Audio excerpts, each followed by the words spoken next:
En esta oportunidad vamos a escuchar a un analista político boliviano quien se ha pronunciado por lo que viene ocurriendo en el Perú. Mencionó que la presidenta Dina Boluarte está utilizando un discurso fascista y que utiliza la represión para mantenerse en el poder. También ha dicho que el gobierno de Dina Boluarte es una copia fiel del gobierno de la dictadora Yanine Áñez. Yanine Áñez pues ingresó al poder en Bolivia mediante un golpe de Estado. También mencionó que Evo Morales no ha generado ningún problema en el Perú. Evo Morales es un líder mundial y puede pronunciarse lo que ocurre en los diversos países. También ha mencionado que la derecha tiene miedo que se instale la verdadera democracia en el Perú. Hoy el modelo boliviano, este modelo pues está buscando de ser imitado por diversos países, tanto de América y de Europa. Es por ello que tienen temor a Evo Morales. Hoy Evo Morales es un ejemplo para el mundo. Vamos a escuchar pasajes del análisis que realiza este analista político. Gabriel Villalba ya está con nosotros a esta hora de la mañana también para analizar lo que hablábamos del Perú, lo que está sucediendo en torno a este tema, a esta arremetida contra los pueblos hermanos marginados de Puno y varias provincias, y por supuesto por qué el ataque es a Bolivia. Y uno que conoce muy bien de geopolítica latinoamericana es Gabriel. Gabriel, qué gusto que estés con nosotros. Un gusto compartir contigo, Nico, a través tuyo con toda la audiencia que escucha fervientemente este programa y pues para analizar los temas que tú dispongas y pongas sobre la mesa.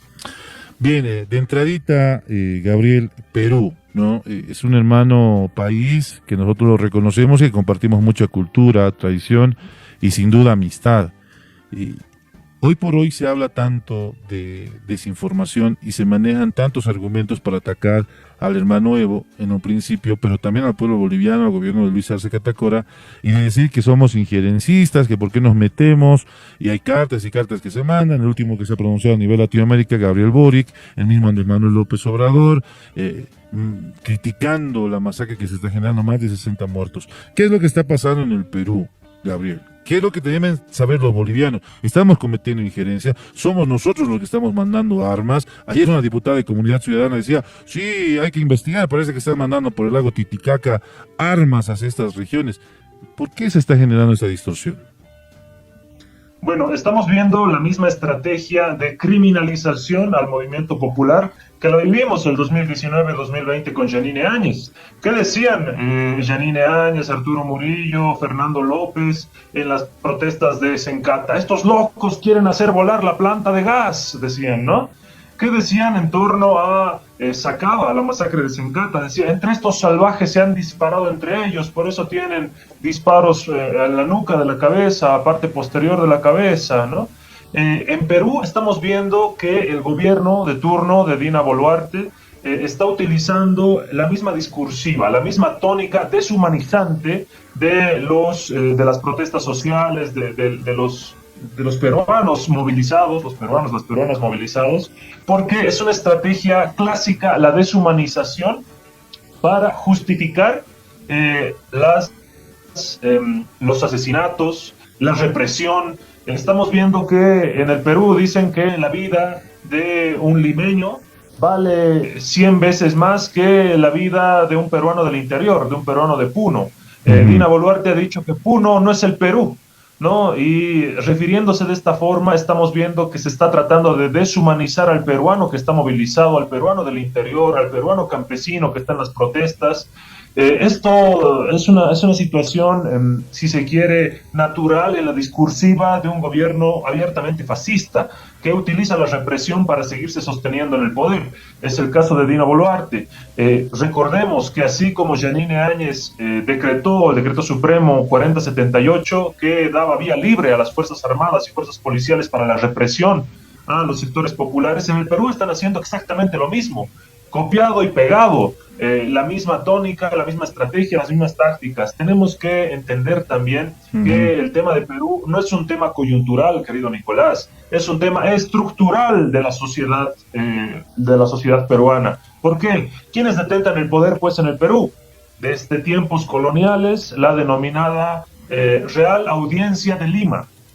Los herederos de esa Real Audiencia de Lima son las oligarquías limeñas que siguen detentando el poder y han estructurado una constitución fujimorista que tiene muchas lagunas, muchos vacíos legales, los cuales permiten que se pueda vacar a cualquier presidente peruano, es decir, no se le deja gobernar. ¿Cuál es el fondo específico de lo que está aconteciendo en el Perú? El racismo exacerbado, el clasismo exacerbado. Así como en Bolivia vivimos en los años 2005, 2006, 2008, 2009, 2016, 2019, 2020, el año pasado, esa suerte de remembranza de esas lógicas racistas, clasistas, sobre texto de, estos los masistas, los salvajes. Estamos viviendo lo mismo en el Perú, ¿no? Los terrucos, los del interior, los que quieren quitarnos la paz a los limeños. Es esa la verdadera tónica que se está ejerciendo discursivamente en el Perú, y pues con los muertos producto de la represión policial y militar que se está dando, sumamente lamentable. ¿Y qué tiene que ver, Evo? Te pregunto, Gabriel, ¿qué tiene que ver Evo en todo esto? Le hemos escuchado a doña Dina Boluarte decir a algunos congresistas del Perú, es culpa de Evo, es el que está cometiendo injerencia, el que está hablando de armas, hay que declararlo persona no grata, hay que arrestarlo cuando llegue acá al Perú. ¿Qué tiene que ver Evo Morales? Bueno, Evo Morales no ha generado toda la crisis peruana, no ha vacado a ningún presidente, no ha sacado a la policía y al ejército del Perú para que repriman y maten a más de 60 personas.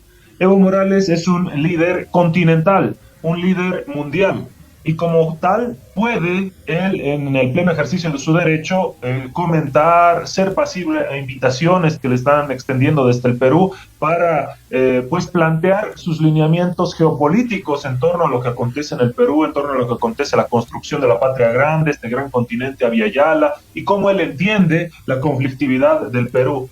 Obviamente respetando los márgenes del principio de no injerencia en los asuntos internos de los estados, que es fundamental. Creo que Evo Morales no ha violado este principio, y Evo Morales, más al contrario, como cualquier líder del mundo, está expresándose en torno a lo que está pasando.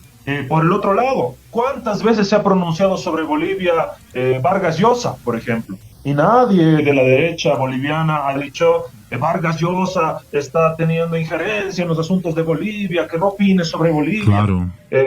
No, entonces, de un lado y del otro, creo que hay que saber reflexionar muy bien en torno a ello, de que una figura política global como es Evo Morales tiene pues la libertad de opinar. Es como que el Papa venga a Bolivia y diga, bueno, la justicia está mal en Bolivia, y nosotros le echemos la culpa al Papa y le digamos, este Papa que se mete con nuestra justicia. Si el Papa es una figura global y puede obtener opiniones de toda la haya, ¿no? Igual Evo Morales es una figura continental, el primer presidente indígena del continente, y tiene pues la tuición de poder expresarse en torno a los pueblos hermanos del Perú, de Ecuador, recordando que Perú, Ecuador fundamentalmente son pueblos que no han exterminado su población indígena, como lo han hecho los argentinos, los uruguayos con los charrúas, como lo han hecho los paraguayos con los guaraníes, como lo han hecho los chilenos poniendo en campos de concentración a los pueblos mapuches. Entonces vemos que tanto Perú, Ecuador y Bolivia han sabido sostener y cuidar su patrimonio cultural, que se ha convertido en un foco de resistencia de los pueblos aymaras, quechuas, guaraníes, tupi-guaraníes, de tierras altas, de tierras bajas,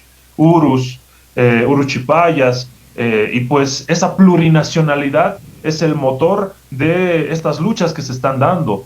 Obviamente Evo Morales personifica las luchas de los pueblos indígenas de Bolivia, y personifica esa representación de una Bolivia neoliberal colonial antes de Evo Morales y una Bolivia plurinacional a partir del gobierno de Evo Morales. Y quizás eso es a lo que le tienen tanto miedo los peruanos, ¿no? Que Evo Morales despierte a un sujeto colectivo, el sujeto colectivo peruano movilizado hoy en las calles, llegando a Lima, que deje en el pasado a esa Perú colonial, racista, clasista, de la Real Audiencia de Lima, y se pueda constituir una verdadera democracia en el Perú, plural, representativa, de un Estado plurinacional peruano. Quizás eso es a lo que le tienen tanto miedo los representantes de la casta política peruana.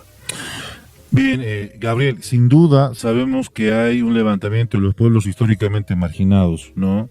Nuestros pueblos aymaras, quechuas, que hoy piden la inclusión. Esta semana, TikTok y las redes sociales se han invadido de reportajes de lo que sucedía en Bolivia. Alguien, comparto contigo, alguien me decía, y no me canso de decirlo acá, decía un amigo peruano que en un congreso allá en el Perú preguntaba, ¿no? ¿Qué es lo que podemos hacer con las políticas, etcétera? Y él decía, yo vengo del futuro, vengo de Bolivia, Quisitos, y ahí he podido ver las transformaciones que se pueden lograr con un gobierno, ¿no?, que está al servicio de los más marginados, al servicio de los pobres, y las transformaciones. Ahí hay salud gratuita, educación gratuita. No falta mucho por avanzar, eso es cierto, como bolivianos somos autocríticos, pero existe ese inicio de esa transformación, de ese verdadero proceso de cambio. ¿Ha despertado ese sentimiento, Gabriel? ¿Y por qué Evo Morales ha logrado sobrepasar las fronteras de Bolivia? Alguien dirá que exista su propio Evo en el Perú, que haya un propio Evo en Ecuador, en Colombia, pero fíjate cómo se ha transformado tanto y ha traspasado la frontera del liderazgo de Evo, que hoy por hoy los hermanos de Perú ven como líder latinoamericano a Evo, y no sé, yo por ahí me animo a decir hasta europeo. Es un acontecimiento que no es reciente, ¿no? Y esto hay que decirlo claramente a la población que nos está escuchando. Recuerdo ya por el 2015 que la CONAIE, por ejemplo, decía que ellos se sentían mucho más representados en el Ecuador por Evo Morales, que Evo Morales era su presidente porque era indígena igual que ellos, que por Rafael Correa. Y salía Evo Morales y decía, no, a ver, compañeros de la CONAIE, indígenas igual que yo, el compañero Correa está llevando un proceso, y se terminó por... si se quiere neutralizar un malestar de este sector, ¿no? En Argentina, en Jujuy, todo el norte de Argentina, cómo lo quieren a Evo Morales, la comunidad boliviana en Argentina, en Brasil. Creo que Evo Morales ha sabido dignificar a todos los bolivianos, y pues los bolivianos estamos dispersos en todas partes del mundo, ¿no? Y no solamente ha sabido dignificar a los bolivianos en Bolivia y en el mundo, sino que también ha sabido crear un modelo, el socialismo comunitario, for export, un modelo que está tratando de ser imitado en Latinoamérica, en Europa, la plurinacionalidad, por ejemplo, la diplomacia de los pueblos, ¿no? El socialismo comunitario, el vivir bien, son paradigmas civilizatorios que han sido personificados por Evo Morales. Y estos paradigmas civilizatorios son los que transforman las sociedades, y son las que están tratando de ser adoptados por la sociedad ecuatoriana, argentina, peruana en este momento, chilena. Entonces, creo yo que ese es el verdadero temor que se le tiene a Evo Morales, ¿no? De que su vida misma y su obra representan esas grandes transformaciones, no de un sujeto individual, sino de un sujeto colectivo. Evo Morales tiene la capacidad, como líder mundial que es, de aglutinar y formar a esos sujetos colectivos.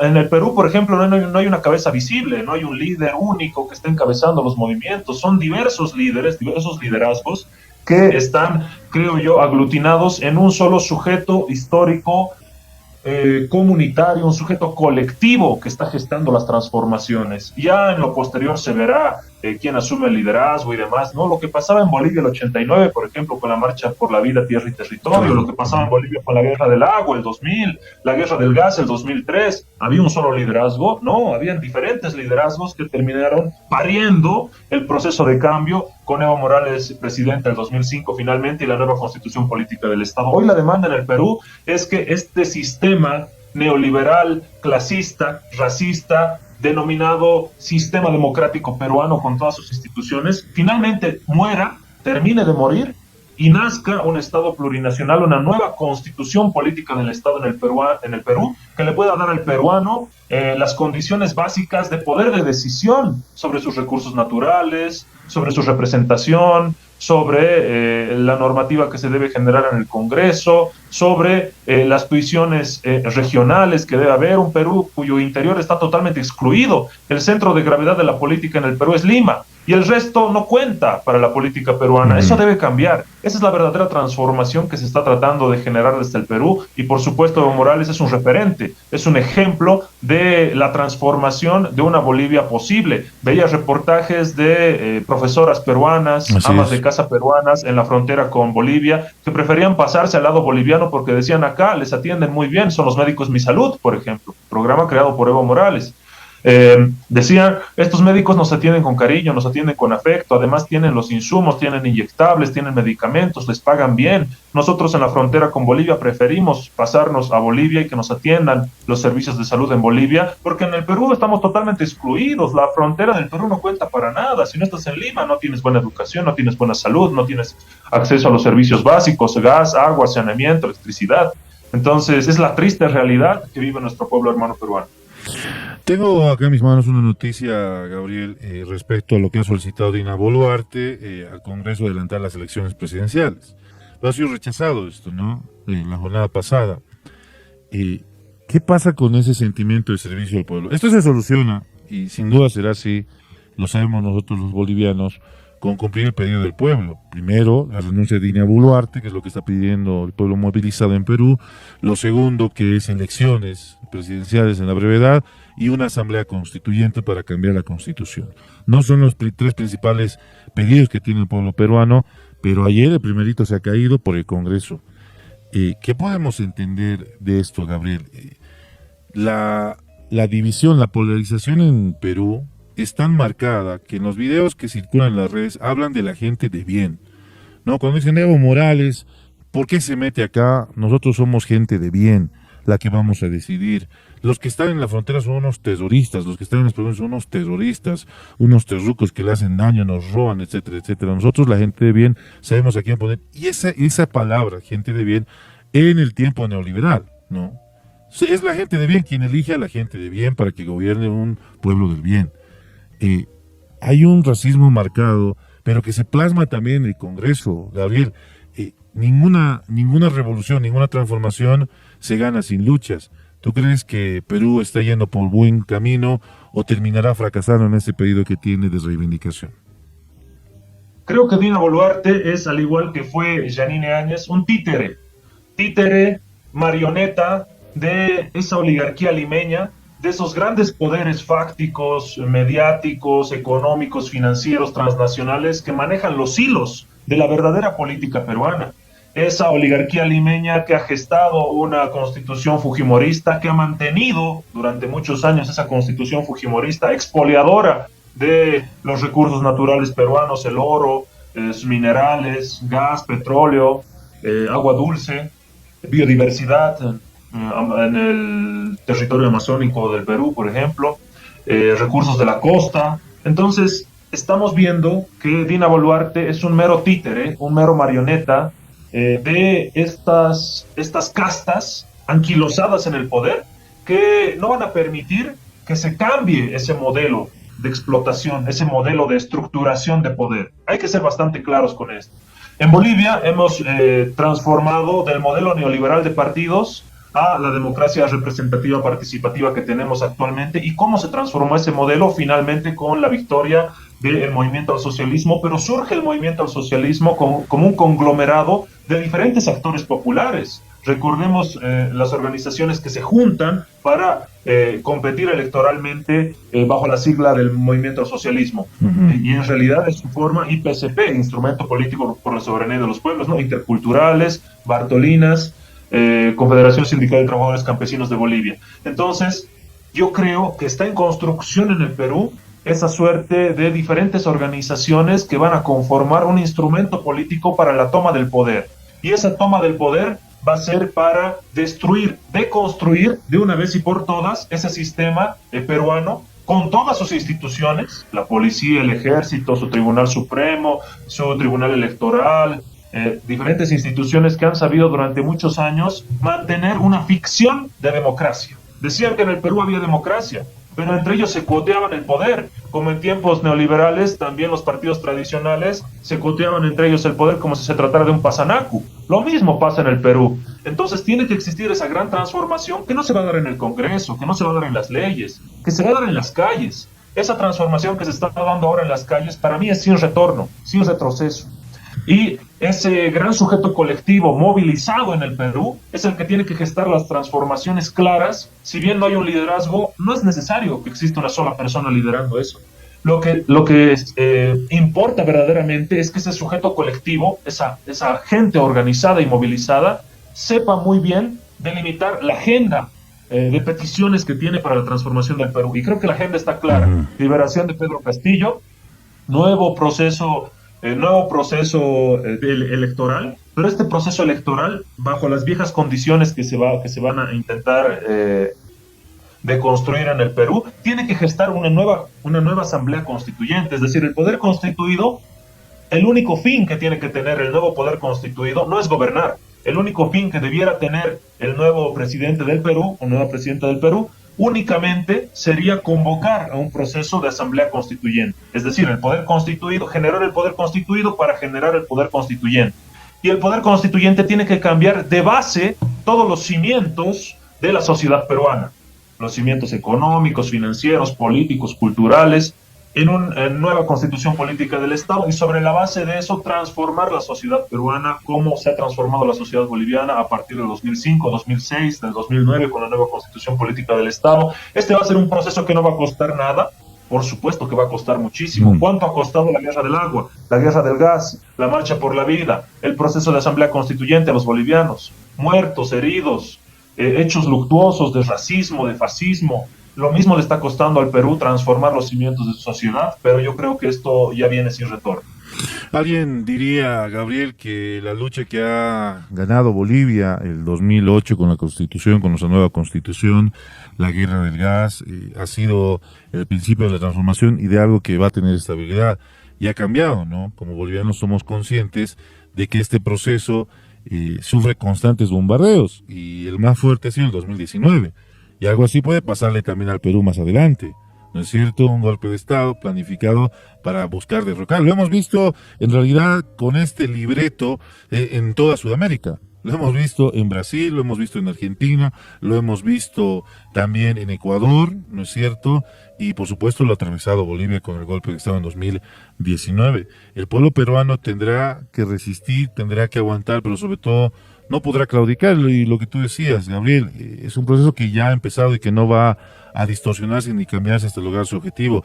Pero sabemos que el aparato, el capitalismo, tiene diferentes medidas para apagar este tipo de movilizaciones. Lo hemos visto en el 2019 en Chile, ¿no es cierto? Y en Ecuador también, ¿no? Utilizando diferentes argumentos para apagar esto. Y lo ultimito con la Constitución, con la nueva Constitución que debería ser aprobada en Chile, que ha sido pues rechazada, ¿no? Donde se iba a incluir el término plurinacional y obviamente todo lo que se está pidiendo en el marco de cumplir con o satisfacer las necesidades de un pueblo que pide. ¿Qué debemos hacer? ¿Cómo debemos estar alertas? Todos como sudamericanos, porque este proceso, esta lucha es en conjunto, no solo de un país aislado, para que no nos ataquen individualmente. El Che lo decía, ¿no? O nos mantenemos juntos o nos matan de a uno. Pero, ¿qué debemos hacer como Sudamérica, como latinos? Creo, Nico, que fundamentalmente se está construyendo, y no solo construyendo, sino practicando un paradigma civilizatorio propio del Estado plurinacional de Bolivia, que es la diplomacia de los pueblos. Y a eso le tienen tanto miedo los congresistas peruanos de esa vieja casta política, ¿no? ¿Por qué? Porque no es solamente Evo Morales, son las organizaciones sociales de la sociedad civil de Bolivia que apoyan a los hermanos peruanos del sur del Perú, que apoyan estas justas reivindicaciones que se están dando. Entonces, creo yo que los viejos actores de los presidentes, los ministros de Relaciones Exteriores, los embajadores, quedaron ya en la obsolescencia de las repúblicas. Por otro lado, tenemos actores que tienen una preponderancia fundamental y que se mueven territorialmente por toda la Vía Yala, que son las organizaciones sociales.